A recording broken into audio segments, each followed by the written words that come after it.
Sometimes I just wake up dead. 16 pemain diaspora. Ya, kalian tidak salah dengar.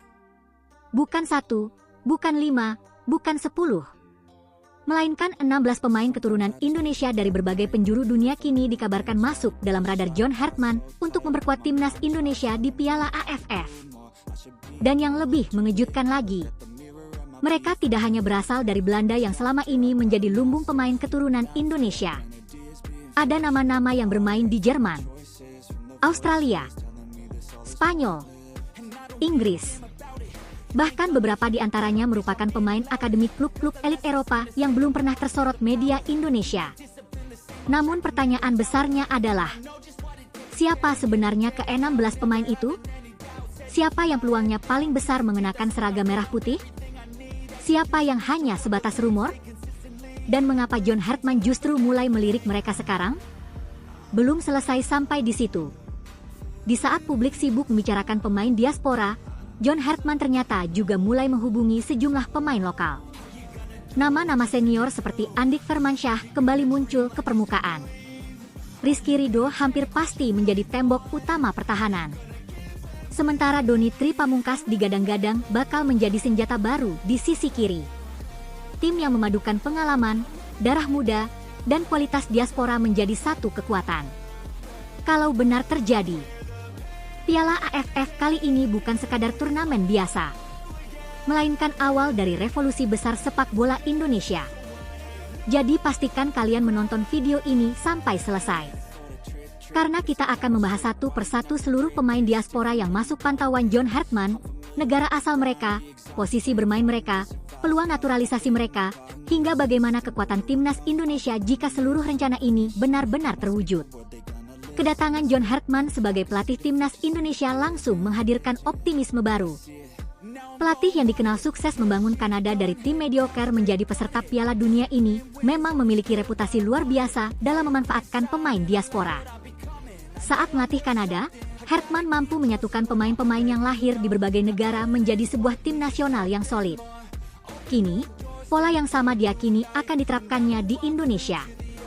Indonesia sendiri memiliki ribuan pemain keturunan yang tersebar di seluruh dunia. Sebagian besar berada di Belanda. Namun dalam beberapa tahun terakhir, banyak keluarga Indonesia yang menetap di Australia, Jerman, Spanyol, hingga Inggris. Anak-anak mereka kini tumbuh menjadi pesepak bola profesional.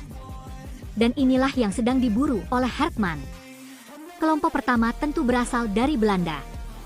Belanda masih menjadi gudang terbesar pemain keturunan Indonesia. Hubungan sejarah antara Indonesia dan Belanda membuat banyak keluarga Indonesia menetap di sana selama puluhan tahun. Tidak heran apabila banyak pemain muda berdarah Indonesia berkembang di akademi-akademi Eredivisie. Beberapa di antaranya bermain sebagai bek tengah, gelandang bertahan, hingga penyerang sayap. Mereka dikenal memiliki disiplin taktik tinggi, kemampuan membaca permainan yang bagus, dan mental kompetitif sejak usia muda. Karakter seperti inilah yang diyakini cocok dengan filosofi permainan John Hartman. Kelompok kedua datang dari Jerman. Pemain-pemain yang berkembang di Akademi Bundesliga terkenal memiliki fisik yang luar biasa. Kecepatan, kekuatan duel, disiplin bertahan, serta kemampuan bermain dalam tempo tinggi menjadi ciri khas mereka. Jika Indonesia benar-benar mendapatkan 1 atau 2 pemain dari Jerman, kualitas lini belakang maupun lini tengah dipastikan akan meningkat drastis. Ia memiliki kemampuan membaca permainan, duel udara yang kuat, serta kepemimpinan di lini belakang. Dengan tambahan bek diaspora berkualitas, duet trio bersama pemain keturunan bisa menjadi salah satu pasangan bek terbaik yang pernah dimiliki Indonesia. Pemain muda yang memiliki potensi luar biasa. Doni dikenal memiliki stamina tinggi, kecepatan, serta kemampuan menyerang dari sisi kiri. Di bawah pelatih seperti John Hartman, Doni diyakini akan berkembang jauh lebih cepat. Karena Hartman dikenal sangat pandai meningkatkan kualitas pemain muda. Jika seluruh rencana ini berjalan sesuai harapan, maka Indonesia berpotensi memiliki skuad yang sangat dalam. Di setiap posisi akan terjadi persaingan. Tidak ada lagi pemain yang merasa aman. Semua harus bekerja keras. Namun tentu saja tidak semua pihak setuju dengan banyaknya pemain diaspora. Sebagian supporter berharap pemain lokal tetap mendapatkan kesempatan. Sementara yang lain berpendapat bahwa kualitas timnas harus menjadi prioritas utama. Perdebatan seperti ini sebenarnya wajar. Karena semua orang memiliki tujuan yang sama, yaitu melihat Indonesia menjadi juara. Yang paling menarik adalah bagaimana Hartman nantinya mampu menyatukan seluruh pemain tersebut. Pemain diaspora, pemain senior, dan pemain muda. Karena sepak bola bukan hanya soal kualitas individu, tetapi juga soal chemistry, mental, dan kerjasama. Jika Hartman berhasil membangun semuanya, Indonesia benar-benar bisa menjadi kekuatan baru di Asia Tenggara. Bahkan bukan tidak mungkin mulai bersaing di level Asia. Kini semua mata tertuju pada pengumuman skuad resmi. Apakah benar ada 16 pemain diaspora yang akan dipanggil? Siapa saja yang akhirnya lolos seleksi? Siapa yang harus menunggu kesempatan berikutnya? Dan mampukah kombinasi pemain lokal serta diaspora membawa Indonesia mengangkat trofi Piala AFF? Kita semua akan segera mengetahuinya. Yang pasti, era baru timnas Indonesia tampaknya sudah dimulai. Dan harapan jutaan supporter Garuda kini berada di tangan John Hartman beserta seluruh pemain yang akan dipilihnya. Satu hal yang pasti, jika semua potensi terbaik Indonesia berhasil disatukan, maka bukan hanya Asia Tenggara yang harus waspada, tetapi seluruh Asia harus mulai memperhitungkan kekuatan Garuda. Namun ada satu hal yang mungkin belum banyak disadari para pecinta sepak bola Indonesia.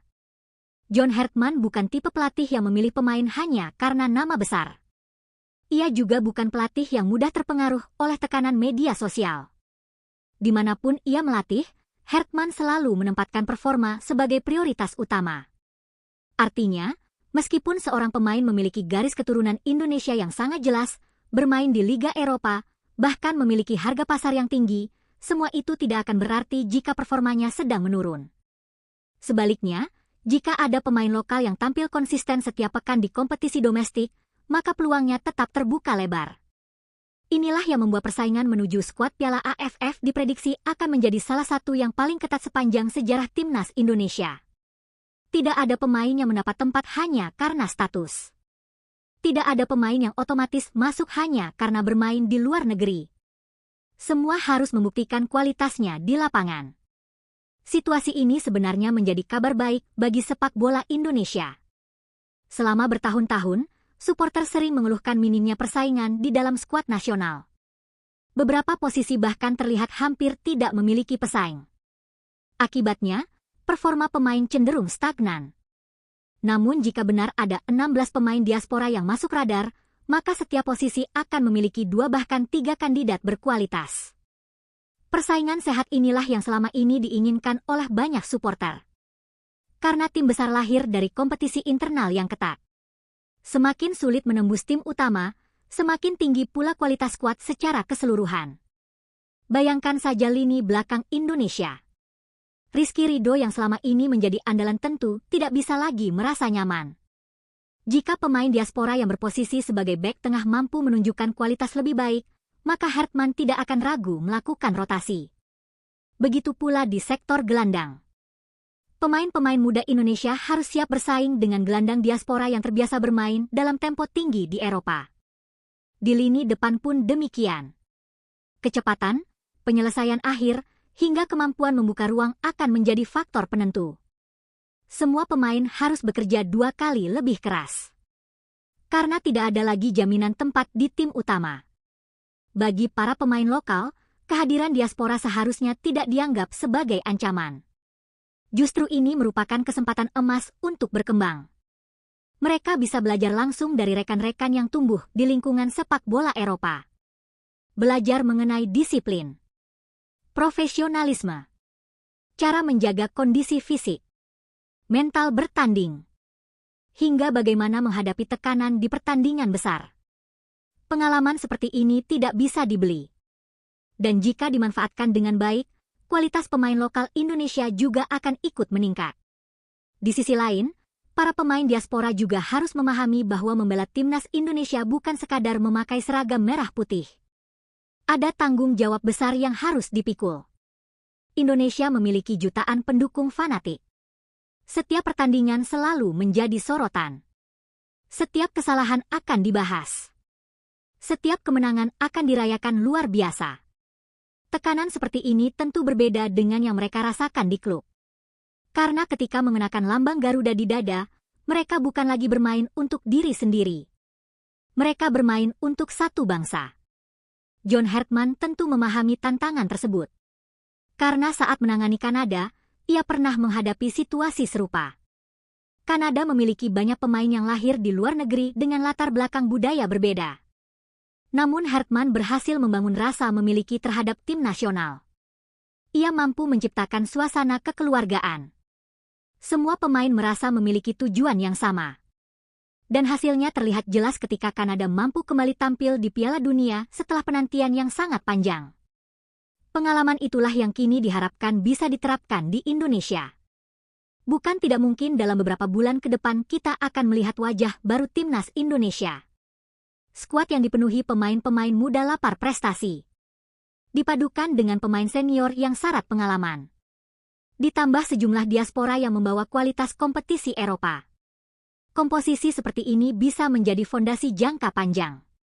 Bukan hanya untuk Piala AFF, tetapi juga untuk kualifikasi Piala Asia, bahkan mimpi besar menuju Piala Dunia. Namun semua itu tetap membutuhkan kesabaran. Membangun tim nasional tidak bisa dilakukan dalam 1 atau 2 pertandingan. Butuh waktu agar seluruh pemain memahami filosofi permainan pelatih. Butuh waktu agar chemistry antar pemain terbentuk. Dan yang paling penting, butuh dukungan penuh dari seluruh masyarakat Indonesia.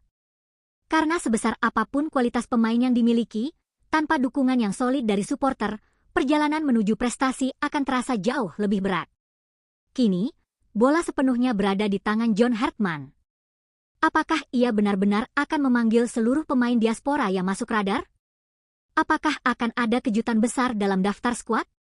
Yang jelas, satu pesan sudah dikirimkan John Hartman kepada seluruh pemain Indonesia, baik lokal maupun diaspora. Tidak ada tempat yang diberikan secara cuma-cuma. Semua harus diperjuangkan. Semua harus dibuktikan. Dan hanya mereka yang benar-benar siap yang akan mengenakan lambang Garuda di dada. Itulah standar baru yang sedang dibangun. Standar yang diharapkan mampu mengubah wajah sepak bola Indonesia untuk tahun-tahun mendatang. Penutup. Nah, Garuda fans, bagaimana pendapat kalian? Kalau benar ada 16 pemain diaspora yang sedang dipantau John Hartman, siapa yang paling layak dipanggil ke timnas Indonesia? Jangan lupa like, subscribe, dan aktifkan lonceng notifikasi agar tidak ketinggalan kabar terbaru seputar timnas Indonesia. Sampai jumpa di video selanjutnya. Jayalah terus Garuda, dan Garuda di dadaku.